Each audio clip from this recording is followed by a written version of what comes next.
Call this meeting to order. Ask the clerk to call the roll. Senator Chambers Armstrong, Senator Carpenter, Senator Mills, Senator Schickel, Senator Southworth, Senator Turner, Senator Webb,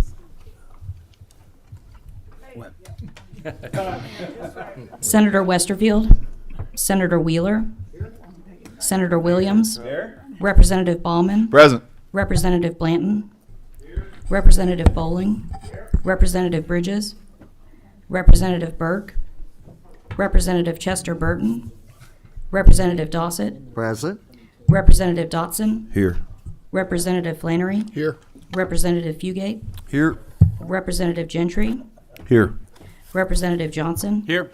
Representative McCool, Representative Miles, Here. Representative Smith, Representative Wesley, Representative White, Representative Williams. Here. Oh, wait a second. You already said yes. That was trying to right. get two Senator, We already did, Senator. you Yeah. already did that. Yeah, I get to vote twice. Co-Chair Smith Only in roll call. and Co-Chair Gooch. Here. Okay, we do have a quorum. Like to welcome our token minority party member here. Who's not paying attention. At this time, we'd like to ask, yeah, okay, I understand. I saw the same thing and I didn't think so, so. No, I'm joking. We asked for a motion to approve the minutes of the July 18th, 2024 meeting. So moved. All in favor say aye. Aye. All opposed? Okay, the minutes stand approved as printed. The reason for this meeting is that, there was some really important legislation that was passed in the last session that involved the establishment of a couple of, I don't know, commissions, whatever. One is the Kentucky Nuclear Energy Development Authority, and the other was the Energy Planning and Inventory Commission. And I think that generally when commissions are established, there'll be a time that people have to maybe present or make some findings or recommendations or whatever to this committee. And but I thought it would be a good idea to. It's kind of early. We're not expecting anything like that, but we would like to kind of get an update on what is happening with those committees. I think some of them may have required by statute that members be appointed by July 1st, and I'm not sure that that has taken place yet. So. So I think both of them are attached, I think, to the University of Kentucky Center for Applied Energy Research. And we have Dr. Andrews here today, and we'd ask that he come forward and kind of give us an update on those what's happening with those two very important bills that were passed. Welcome, and introduce yourself for the record. I'm Rodney Andrews. I am the director of the University of Kentucky Center for Applied Energy Research. Thank you for giving me the chance to give an update on both the authority and the commission. I will go through sort of some of the things that are the same for both of those and give a very brief update individually on what's going on with the two activities. To date, the governor's office is in process of making appointments to the board, and they have told us they plan to have that completed in the very near future. We obviously will continue to diligently follow up with them on getting that in place as quickly as possible. Progress is being made with these under what we can do without the boards in place. The first thing I would say is the first round of funding. The legislature in the budget session chose to fund these activities via a quasi-endowment at the university, where that is then, the proceeds of that are then used to support these two boards' activities. It was done as $20 million in each year of the biennium. We did receive the entirety of the first $20 million at UK. Our Board of Trustees then established the quasi-endowment for those funds, and we will receive the first funds generated at the end of the first quarter. So on October 1, we will have budget to begin actual activities that we're not doing just as we can. With the positions and the staffing, the Energy Planning and Inventory Commission, EPIC, has a default in the legislation that the CAR director serves as the director of that if there is not one that the board has hired. The Nuclear Energy Development Authority does not have that, so it does not have anyone serving as director right now. Both of them require board action to bring in place a director as well as any other necessary staff that are approved by those boards. While we can't really go ahead with that without the boards in place, I have begun doing the things that fall under the direction for CAR to support and administer, which means I've begun putting together what a draft job description would be, what those duties would be, and the things that I can put together at this point so that as soon as a board is appointed, we can begin that process of getting a permanent person in place. There's also work that we have begun with the Nuclear Energy Development Authority. We have been in discussions already with the company that is interested in locating a nuclear facility in Paducah. And we're doing that in order to determine what support we can provide to them that will help them in deciding to proceed with that project and do it in Kentucky. That includes providing support for them as they apply for the United States Department of Energy funding. And when I say support, that includes both from the authority as well as from UK itself and some of their technical needs. We're also working with several companies that have expressed a strong interest in exploring bringing nuclear power to the state. You probably all know there's a great deal of interest among the utilities, but there is also significant interest from some of our largest power consumers in looking at what are the options that they could have in being part of a project like that and therefore have access to that reliable power. In terms of the Energy Planning and Inventory Committee, we have begun undertaking some of the first work on determining what are the driving factors that we now need to look at as affecting future energy demands in Kentucky. Some of the examples of items that we're looking at right now, and when I say looking at, this is very early. We're in the process of building a scope of work that we will then pursue with this. Some examples of things that we're looking at as having a major impact going forward. AI. Everyone wants to talk about AI.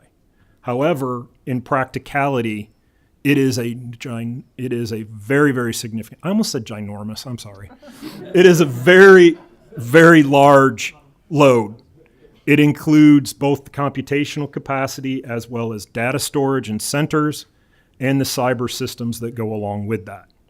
And there it has both an economic opportunity and risk for Kentucky, as well as very clear national security implications that we want to be able to enable that to happen here in this state. We're also looking at demand growth across our traditional sectors. Those are what is demand from industry, what is demand residential, how have those demand growth curves been predicted in current plans, and how accurate are they compared to what we are now seeing several years into those plans? And another one that has to be included as we look at this is electric vehicles, what impact they may have. While the prediction was we were all going to have an electric vehicle in 6 months, that is not happening, but it is growing, and we need to look at that. And along with that goes looking at energy storage and the idea of energy storage as a generation asset.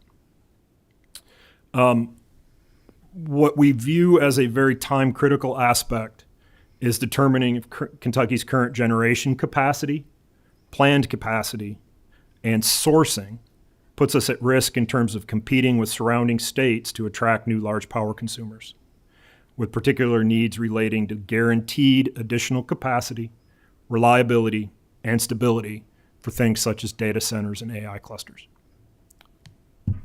I'm happy to answer any questions. I have seen some recent discussions that say that, I think, and they may be national figures, that we could expect probably a 50% demand in electricity in our nation. You mentioned that. Do your figures show anything that significant for Kentucky? I would be very hesitant to give an exact number at this time because we have not had sufficient time to do that modeling. But yes, not nearly 50%, but enough that it is significant to the reliability of our power. Yeah, I think that's the thing we're talking about, is that in order to try to maintain that reliability and affordability, it's going to be much more significant than what our current infrastructure, as far as generation and grid, transportation and all that, probably can handle. I think that one of the things that concerns me is as these AI companies, and we've had it with Bitcoin mining and all of those types of things that are going to demand this power. They're going to look to someone, as you mentioned, to be able to guarantee that if they make that investment in Kentucky, because these are not small investments, that they want to guarantee that we're going to be able to meet that demand. And if we can't, then I don't see us landing some of those facilities. And we've had some really good growth in this state recently as far as new industrial prospects. And I think it's very, very important that we can tell industrial customers that they're looking to Kentucky that we're going to be able to meet that need. And I don't think we do that when we shut down the most efficient, reliable forms of electricity that run, 85% of the time, 90% of the time. And when those things are shut down, we're replacing them with assets that are 18% efficient or 20% efficient, as the renewable sector is currently. You have any thoughts on that? Well, we want to ensure that we have sufficient power for economic development projects that are large manufacturing, that are other activities like that. At the same time, we also need to be prepared for what new industries are we trying to attract. And that is why we're specifically talking to some extent about, AI, data center, things like that, because they have similar size loads, but they have much higher demands for reliability. We were just having a conversation before the meeting started, about the fact that we have concerns with weather and what happens if we lose capacity and what that does. And you have to put human life and protection first. Many of the computing centers are going to argue that what they do is also in that same category, because we have so much that now depends on them in operations. We saw that with what happened to the airlines, where people simply got stranded. They were unable to get out of areas, and that was all because they had systems that went down. And so many of these things have very, very high demands on reliability and resiliency. If you're down for a few minutes and can run off battery power, that's great. You're down for 3 days, they won't move to your state. Okay, we have some members that have some questions. Representative Smith. Thank you, Mr. Chairman. I'll be brief. First of all, I'd like for you, the comments you said on human life first. I hear some of our permits are held up because of minnows and for production of coal. If the coal companies today, hypothetically, decided to take the Vision New Green Deal, shut down, how long would our grid operate if they shut down on Monday? How many months would it be before we had a blackout if there was no coal available? Since I read your title, I would say that you've probably researched that. I guess I would, to clarify, are you suggesting shutting down coal across the country or Yeah, just just across the United States, we follow the lead of this new Green Deal that we're going to get away from fossils. We follow that, and they say, well, we'll just give up. We're going to put them on unemployment. We'll let them collect the checks. We're going to send them home. No operation. You don't have no more trucks running. You don't have any more coal being produced. How long would our grid last without any production? The impact would vary by state because of the amount that's dependent on coal-fired generation. Mm-hmm. Nationally, it's about 20% of our generation. Yeah. Kentucky, it's obviously quite a bit higher. Quite a bit higher, meaning about 70. Okay. The nice thing about coal is that they keep several weeks worth of fuel on site. Mm-hmm. After that, we would have trouble with reliability and stability. Well, we know there's stockpile, and we know we'll burn through it fairly fast if there's not any production coming in. It depends on demand. And I listened to testimony last year telling us from the grid operator that they're looking at it cross and pass in 26 on demand and supply and demand. I mean, I'm listening to these things, and we can come back in 2 years and find out why nobody's electricity is working in certain parts of the state or a part of the United States. You can say we're going to go nuclear, and have we started the concrete? Have we started the pads? It would take probably, in your estimate, how long would it take to build a nuclear plant? I mean, I'm just trying to say sometimes we got to pay attention to what we ask for. And I'm not trying to put you on the spot. This is my opportunity in my district to talk up for. Mm-hmm. I get a call 2 months ago that they're laying off people in my community. And we've got over 30 now laid off in the last 90 days because they can't get permits. And so that becomes a concern of mine. It's not that I'm going to say that I want to say coal is it, because I'm for nuclear. If we got options, I'm for them. I'm just saying, I seen and I'm sorry, Mr. Chairman, for taking up this much time, but I seen it affect my area so strong when a president of the United States says we're going to take coal out, and they succeeded. And I seen what it done. It is like a depression when it hits an area. So that's the reason that I bring it up is what we're asking for this, and we're saying we're going that direction. We're going to add more companies onto the burning of our electric grid. That's our future. AI and Bitcoin, all these things are coming on, but I don't see today the infrastructure.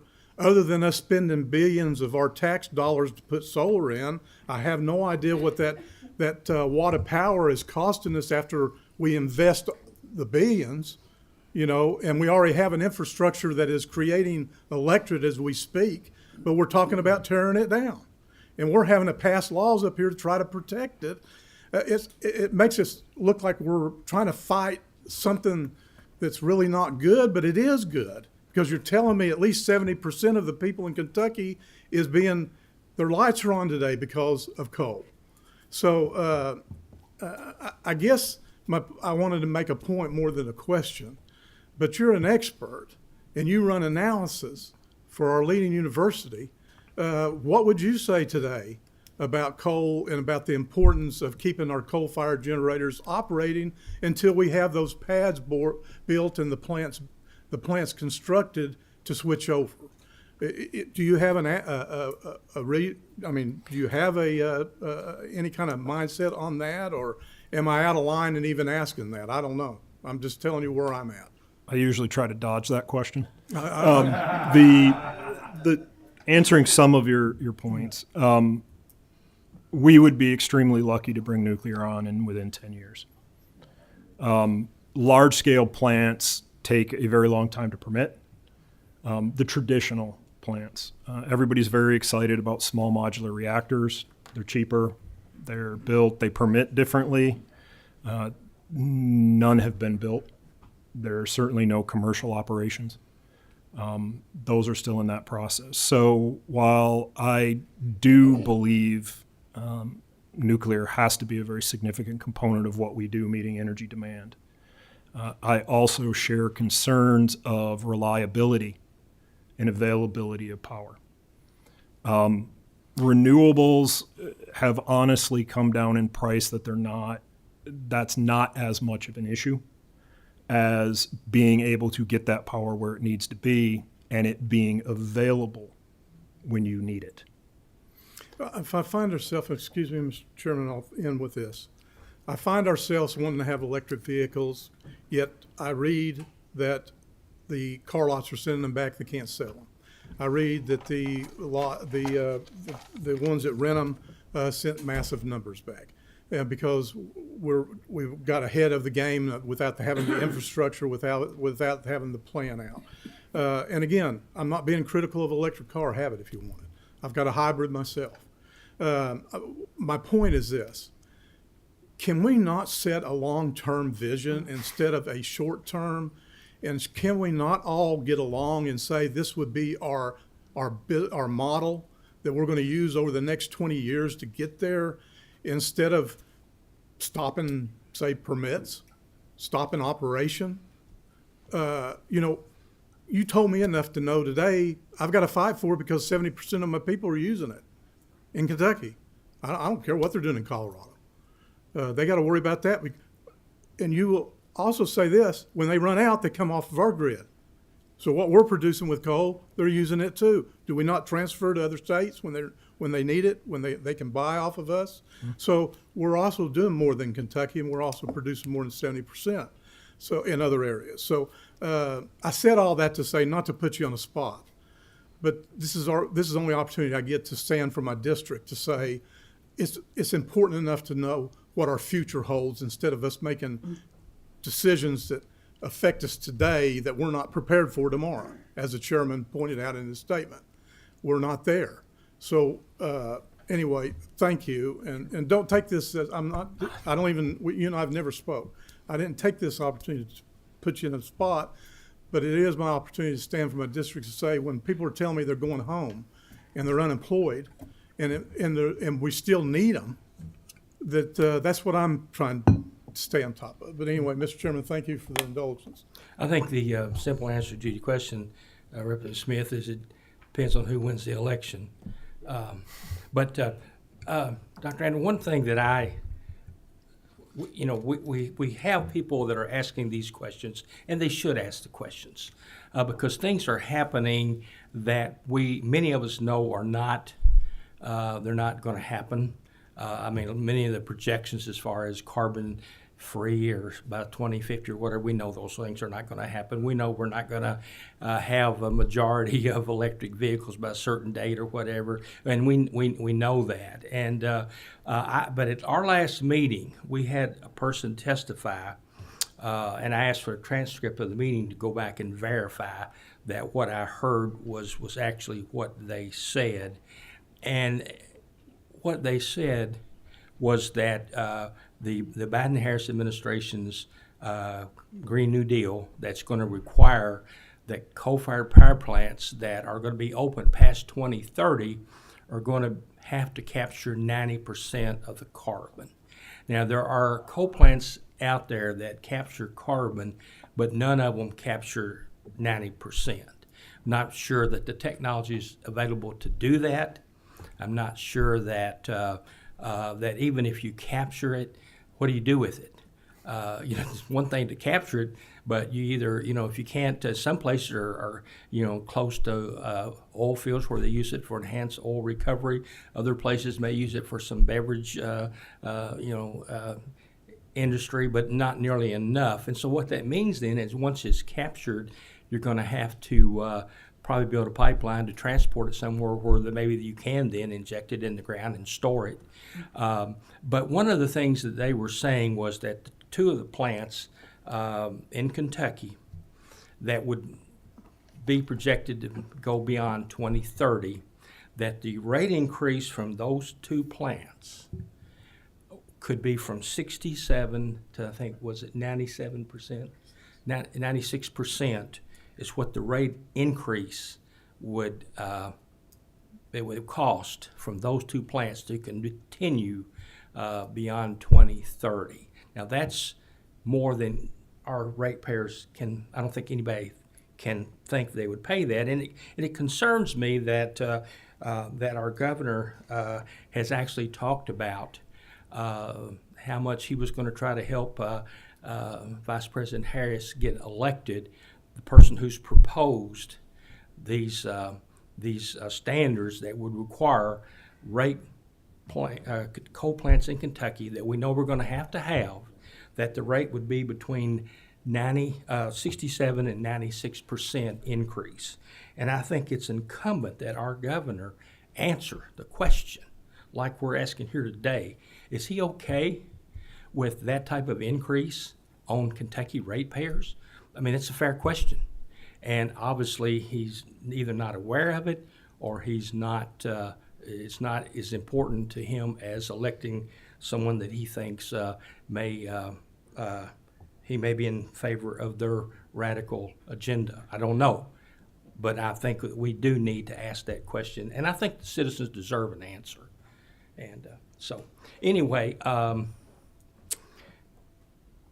we have Senator Mills. Yes, thank you, Mr. Chairman. Dr. Andrews, thank you for being here today.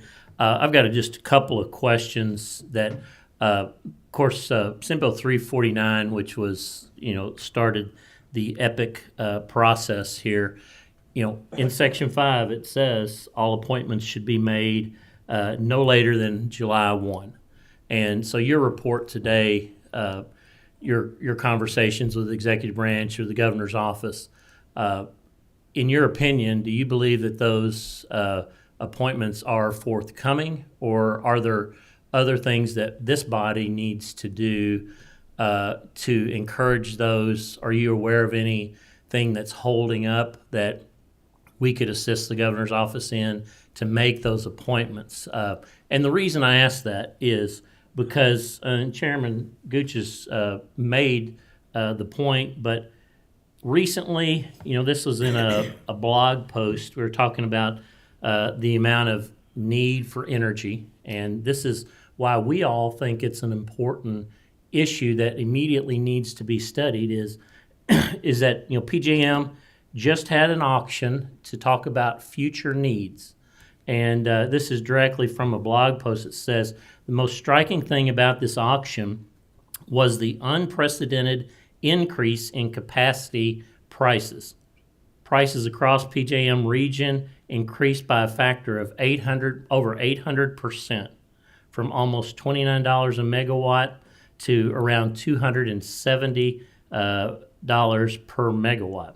So the demand, the price, everything, we're about the people that we represent, our constituents, are about ready to be hit with some huge price increases. Part of what the EPIC Commission is tasked with is an energy plan. How do we move forward if Trump is elected, if Harris is elected? How do we move forward and plan for energy in our state? And we believe it's important to get going on that quickly. So in your opinion, do we need to do something to encourage the governor's office to get moving on appointing this panel? I know that the governor's office has already reached out and gotten recommendations as they're there, so I believe they are going to occur very quickly. Okay. And then, Mr. Chairman, one more question. We're talking about both the Nuclear Commission and the EPIC Commission, and we talked about your office is kind of making plans on how to move forward, setting up staff and things of that nature. will these two commissions work independently of each other, or will they be sharing staff, or how will that work? Because obviously, we want to make sure that both of them are going down the road and that neither are slowed by like joint staff or anything of that nature. What's your plan on that, or what's your thought? It's probably a bit premature for me to give too much because it will depend on the direction received from the boards. Right. They have very different roles, and so I think there will probably be different staff. Now, there may be some opportunities to benefit from some shared technical staff, Right. But in general, they will need to operate separately. Right. Well, thank you so much for your willingness to take on this. As you can tell, this is a very, it's a stressful time for a lot of us who have energy in our counties, in our regions. It's an important issue for our constituents coming up because we've all come out of our time of traveling and being at conferences, and data centers, energy, and AI. All three of these things have to have obviously energy. That probably 75% of all the subjects that we were connected to those three things that we received continuing education on over the last 6 to 8 weeks, and it's coming at us fast, and we need to be prepared. So thank you so much. Senator, Representative Johnson. Thank you, Mr. Chairman, and also thank you for the briefing today. Appreciate it. My question is sort of along the same lines as Senator Mills, but I want to expand it just a little bit. As you are getting things ramped up and you're getting things going, have you identified anything within state laws or legislatively that you feel like we need to be working on to make sure that we move forward as fast as possible? Is there any legislation we need to be looking at for the coming session? It's too early for me to really give an educated answer to that. That is certainly one of the prime things that we will be looking at. We do have concerns with the ability to have surplus margin and things like that, but we need to get more time into that before I would really suggest anything. All right, and I kind of thought that might be the answer, but I didn't want to leave the question unasked. I'll certainly look forward to you and your group getting the positions filled. We hope that the governor will do that as quick as possible so that you can start doing the job that you're supposed to be doing with respect to this. And we look forward to hearing back from you later on. Thank you, Mr. Chairman. Are there other questions? Okay. Dr. Andrews, thank you for being here. And I can tell you that I really appreciate the work that you do there. I mean, we've toured your facility a couple of times, this committee has, and when we looked at all the carbon fiber things that are going into vehicles, including the Corvettes that are made in Kentucky, and some of the other things that you were making there that would, I forget what the product was, but where they would actually could go in and if a building had collapsed or something, you could spray the foam, and it could apply to mining. It's already been used in military. And you do a lot of great work there, including things like carbon capture and things like that. And we're really fortunate to have your group over there doing the things and pursuing the technologies that's really going to make things happen. And that's part of the problem that I see is that so often we have an administration in Washington that actually proposes things that the technology is not available. And it's not okay to mandate, put mandates on businesses or whether it's the utility industry or other business out there when the technology is really not available. And you guys are at the forefront of looking at technology, and we certainly appreciate all that you do. And I just want you to know that, we didn't ask you here today to certainly not beat up on your group because we all appreciate what you do. But we have a lot of questions out there, and we want to make sure that we're moving in a direction that solves problems in a manner where the technology is available and affordable. And that's not always the case, and it needs to be. And so, we're doing the little that we can as legislators to voice those concerns and try to raise flags that when we think that some of the things that are being proposed are not doable or that the technology is not available, or certainly the cost is not affordable or whatever. And so that's why we had this meeting, and we certainly appreciate you being here. Thank you. Thank you. Next, I think one thing I did want to make the committee aware, Senator Turner had sent a letter to the cabinet about, I think, a situation with permitting. Is he here? Oh, yeah. Do you want to comment on any of that or make the committee aware? Just the fact we passed a Senate bill directing the governor. Are you your mic on? It's not. A couple years ago, and as you heard the senator from Knox over there talk about the shutting down, the purpose of that bill was to put some teeth in the statute that directed the Natural Resources Department to do its job, to get these permits out in time rather than waiting to the end and shutting down coal industry. And as he said, he called me the other day and said, he's losing people in the coal industry. Got in touch with me and others. So I drafted a letter to the appropriate person, I think, in the department, and asked that they comply with the rules that we set out in the statute to get those things done in time. As somebody said, the governor was all interested in whether he was going to become the vice president or what, and might have been slacking on his job because, that group that he's going with don't want coal. So I did a letter asking them to comply and letting them know that if they had problems, they hadn't contact us about any financial problems to have employees or what, that it was their job to do their job. And if they didn't, in a sense, we want to bring them over here to find out why. And I don't know, somebody has whispered in my ear that they've got to working hard, and others, like him, said, his people are saying, well, they haven't got them. So I haven't got the hard answers answered yet. I apologize, I was out for a good while with cataract surgery. I'm just now getting vision back appropriately to do my job. So that's what the letter was drafted for, and I just don't know the final answer yet. If anybody else on the committee's got any information about where they're at with those processes, they can feel free to speak up. And so we all need to get behind the industry as a group to pursue this. If the governor doesn't do his job, we need to bring somebody in and find out why.